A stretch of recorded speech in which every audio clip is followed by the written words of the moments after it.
Hey guys, got a chimney sweep kit off of Amazon.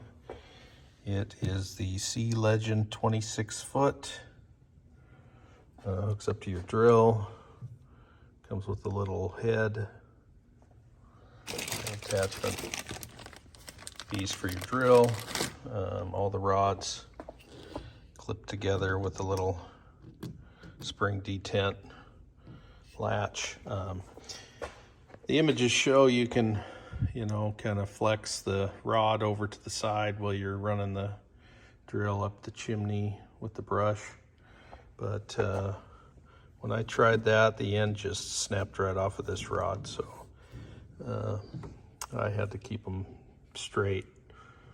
I still have, I guess, about 23 feet rod left. It got most of the loose stuff that's on that very edge of the pipe that's kind of caked on. Doesn't really get that off, but knocked off quite a bit of loose creosote that was in the pipe, which is good. But anyway, that was my experience with the Sealegend 26-foot chimney sweep kit.